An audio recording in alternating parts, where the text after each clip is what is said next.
Welcome back. So, I had had this game for a really long time, just never thought to play it, I guess, while I'm removing me up there. Okay, we're moving me to the center of the screen. We're moving me somewhere in the screen. So, I opened it and I think I read like one part of it, but like I didn't actually play. And if anybody's ever seen my alter ego videos, that is kind of what it's like. It's a lot of reading. So, yay for me. So let's begin. We will overwrite whatever I did, because I did not do much. And when they knew the Earth was doomed, they built a ship. Less like an ark, more like a seed, dormant but with potential. In its heart, 1,000 colonists in frozen sleep, chosen and trained to start civilization again in the New World. Well, dang. To control the ship, they created an artificial intelligence, not human, but made to think and feel like one, because only something that thought and felt like a human could be entrusted with the future of the human race. Its task is momentous but simple: to evaluate each planet the ship encounters and decide whether to keep searching or end its journey there. The ship's solar sails propel it faster and faster into the darkness, and the AI listens as the transmissions from ground control fade and then cease. When all is quiet, it enters hibernation to wait out the first stage of the long journey. I'm sorry, I was stuttering there. Um, when I did start playing it, though, I did not actually read any of this, but just reading that right there kind of made me think of Alien. If anybody's seen the movie, especially the new one, like that's all it made me think of. After millennia of slow travel, the speedship A1 or AI awakes, hoping or hopping against hope.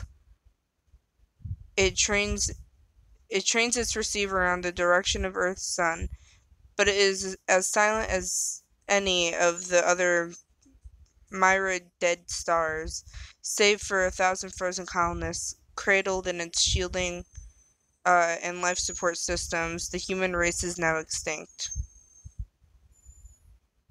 Well, somebody screwed up something somewhere. Alright, well, we need these viewings, so we're going to put you down here so I can see what all this stuff is.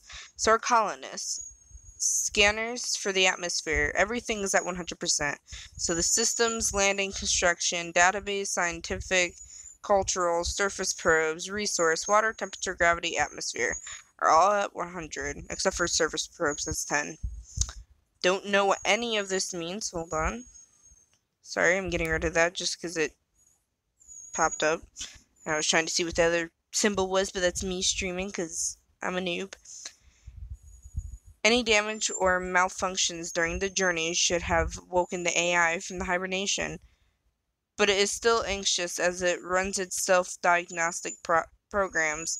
The sleep capsules are all functioning. The colonists within them are alive, or at least capable of being revived from the frozen status. Sensors functioning, surface probes responding, landing construction systems ready for the one time they'll be used. Scientific and cultural database interact, safely storing all of the remains of humanity knowledge and art. Okay. Oh. Ooh. Okay. The Seedship is in orbit of the second planet of the red giant star. Even a brief scan from orbit revealed far more information than its builders could know, and with their Earth orbit-based telescopes. But the AI has little use for scientific curiosity. It is only has one concern: whether the planet would make suitable new home for the human race, which they just said was extinct. So, unless it was planet Earth is now extinct, and whoever's on the ship is the last hope, I guess. Resources are poor. Water, there's none. Temperature is hot. Gravity is high. And the atmosphere is corrosive. So, moving on. The AI judges the first planet to be unsuitable It turns its scanners away, spreads its solar sails, and begins another long journey through the void. The AI awakes to a wall of blinding brightness. The Seedship's course is taking it close to the supergiant star, and has proved to be far hotter than the guidance system anticipated. The ship is gathering heat faster than the radiator fins. Pretty sure it's supposed to be fans. Can radiate it away. The AI must shut down a part of the heat regulation system before the entire system catastrophically fails. Allow sleep chambers to overheat. Allow scanner module to overheat. Allow the landing construction module to overheat. Allow data storage module to overheat. Ooh, that's a very bad situation. I don't know what to get with that.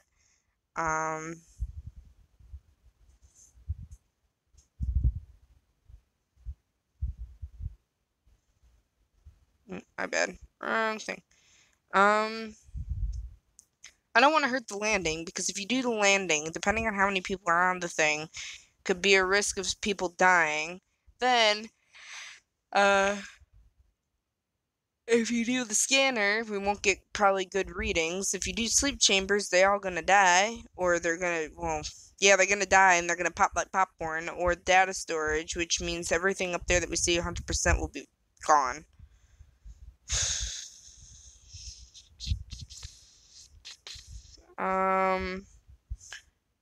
Scanner module. Alright, so atmosphere is 96%. Okay, I think those readings are all, like, how good they are to read. The AI channels excess heat into the scanner's module. The heat regulation system recovers as the ship moves away from the super hot star, but not before the heat has damaged the atmosphere scanner.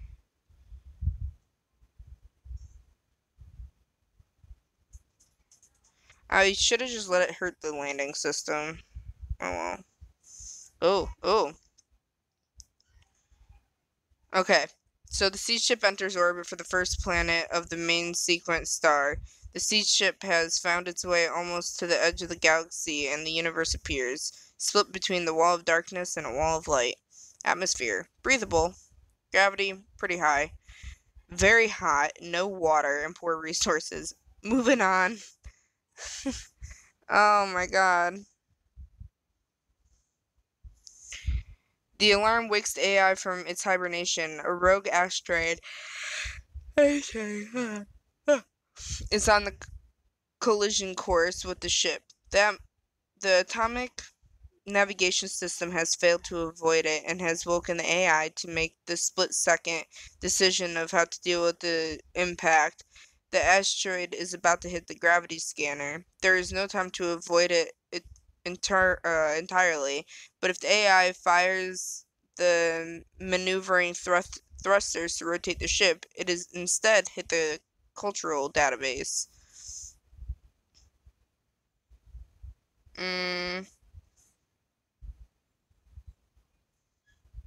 I'll let it hit that because I really need to know how bad the gravity is, because too much gravity can ultimately kill the human race.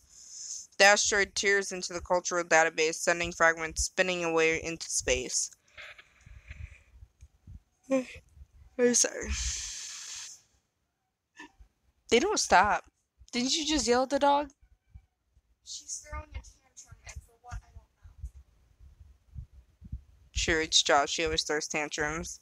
At first it was for water, but then I filled up the water, and then yes, we have animals that like to throw tantrums if they're not getting what they want. Yeah. Hers is to throw herself on the back, roll herself around, and howl like she's dying.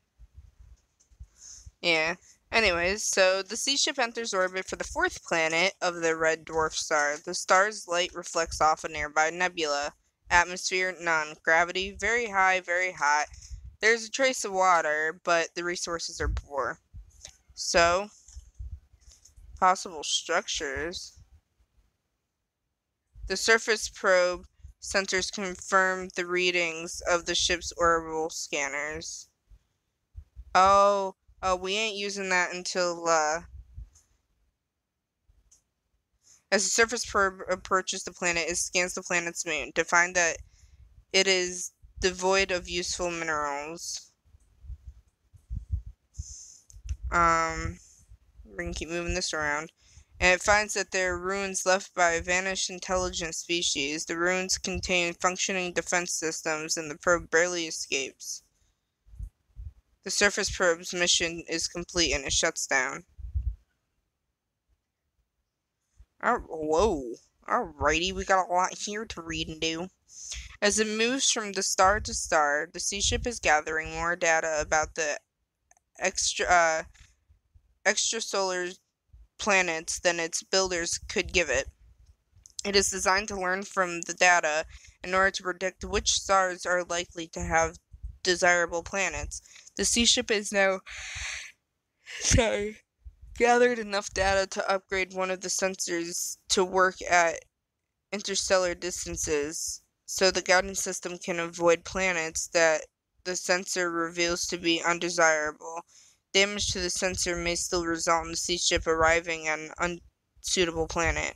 Upgrade the atmosphere scanner to work at long range. The guidance system will seek out planets with at least marginally breathable atmospheres.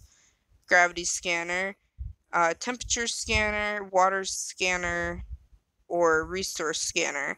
Now, I feel water and breathing is the most important, because if there's water, that means that there's plants, and knowing that there's plants will then make it semi-breathable, okay breathable, if not poison breathable, because yes, there are plants that give off poison. So, oh,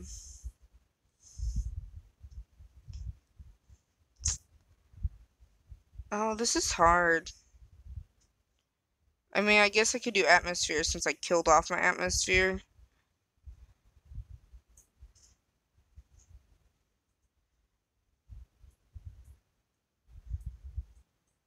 We'll do... What? So it only goes up to 100? You can only have them at 100? I should have just done atmosphere then, if I would have known that. Stupid game. Alright, so the Seedship's course takes it close to a newly formed star that is still surrounded by a protoplanetary disk. A whirling chaos of incandescent gas and molten rocks that the young star's gravity has gathered from the star-forming cloud, and which is now undergoing the countless violent collisions that will eventually form it into a planetary system. There can be no home for humanity here, but passing through the disk would give the AI enough data about the planet formation to upgrade one of the scanners. It is a dangerous region, however, but passing through the disk would risk collision with a planetesimal. That's difficult to say. We'll go through the course. Screw it. See what happens.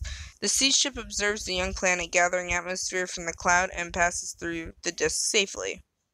Ooh, we got some luck. Ooh. Ooh. This planet's nice. Alright, the Seedship enters orbit of the sixth moon, the gas giant. Orbiting in the ultra-cool dwarf star, a spectacular comet spreads its trail across the sky. We're gonna launch a orb, or a probe, because if there's oceans, there's no resource at the time, but it did say there was vegetation or something. Very low gravity, which I guess in a way could hurt but not hurt, because at that point it would get rid of a lot of pain problems. So the surface probe centers confirm the readings of the ship's orbital scanners. As the surface probe approaches the planet, it scans the planet's moon and finds that it is recently captured asteroid in an unstable orbit. In a few decades, the moon will come close enough to the planet to break up, and the surface will be bombarded with fragments. The AI runs the probe images to of the surface through its aesthetic, routine, and determines that the humans would find the planet extremely ugly.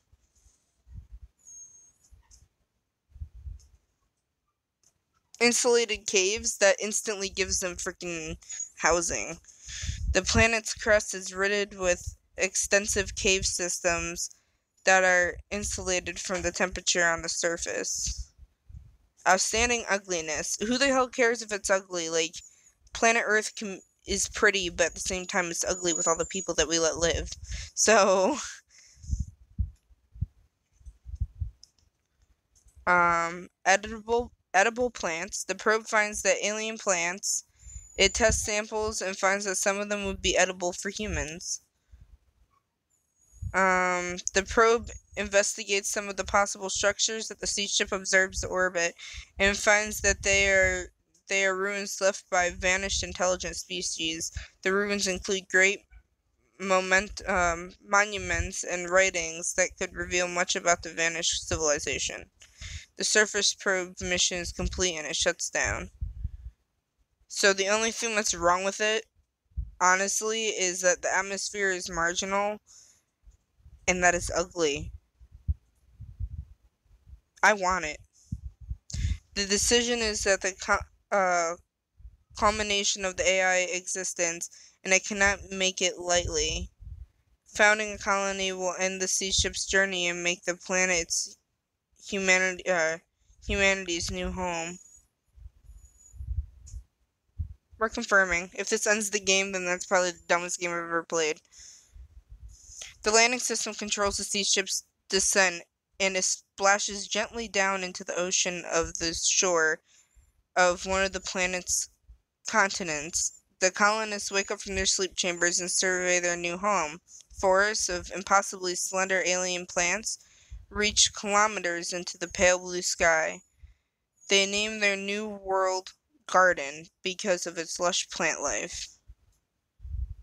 The colonists began constructing a settlement with the aid of the Seedship's construction robots. They build their settlements near caves, which they use for storage. They can leave the ship wearing minimal breathing gear and light clothing in the comfortable temperatures. The very low gravity makes the work more difficult than it would have been on Earth, and 108 colonists die of gravity-related health problems. Really? They build their settlement near the river that flows into one of the planet's oceans. The farm and farm the native plants for food. With their settlement complete, the food supply is secured, and the colonists mount an expedition to the nearby ruins. The explorers study the sculptures, friezes, and alien writing that fill the ruins. Even before they can translate the writings, they learn much about the culture and the one reason for the demise, knowledge that will help guide them to creating their own culture on this new world. This is a lot, guys. The planet has no accessible metals or other resources, so the colonists cannot maintain a high level of technology even with the fully intact scientific database. Before the colonists have established their technological base, the planet's moon decays in its orbit and breaks up, bombarding the surface with meteorites. Some of the colonists survive, but much of their technology is destroyed. The colonists lose even the most basic scientific knowledge and slip back to the pre-Stone Age existence. The planet cannot sustain human life without technological assistance. But before their technology fails, the original colonists genetically engineered their descendants to survive in the very low gravity. So no more scientific anything. Although parts of the cultural database are missing, it still contains much historical information to instruct the colonists in the building of their society, and much art and literature. Can't read tonight. And literature to inspire them. The losses sustained by the colonists make building a new society more difficult. The planet's outstanding ugliness increases tensions among the colonists and make it harder for them to build a peaceful society. The surviving culture database becomes the foundation of a rich oral history, and the cast of benevolent?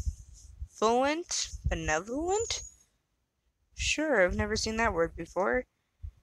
Chieftains arises as guardians of that history and protect the tribes. So I think I just finished the game and I totally screwed my people. Basically said screw you and landed them. Gardens and possibly slender alien plants reach kilometers into the pale blue sky. The colonists live in the wandering hunter-gathering tribes with buildings sealed against the planet's harsh environments. Beside rivers that flow into the planet's oceans, each tribe is ruled by a chieftain who guides the people as wisely as he or she is able. In the ruins of the first city stand monuments to the 108 colonists who died building the first settlement and the Seedship AI that guided the humanity to the new home. Oh, they have a monument of me because I'm the one who guided them to a horrible area. Okay, so the game already freaking ended. That's really dumb. So, atmosphere 250, planet gravity 0, planet temperature 500, planet water 500. So, altogether my score was 5,592. Well, I screwed my planet to no end. So with that, we're going to end.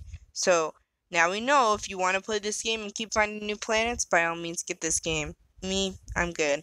Now that I played it and did it on a stream, not my type of game, I guess. I'm not sure. And I don't know what the temperature and atmosphere with the ones next to them are. I don't know if I can continue on and have like a better chance or something. I have no clue. So with that, see you later, guys.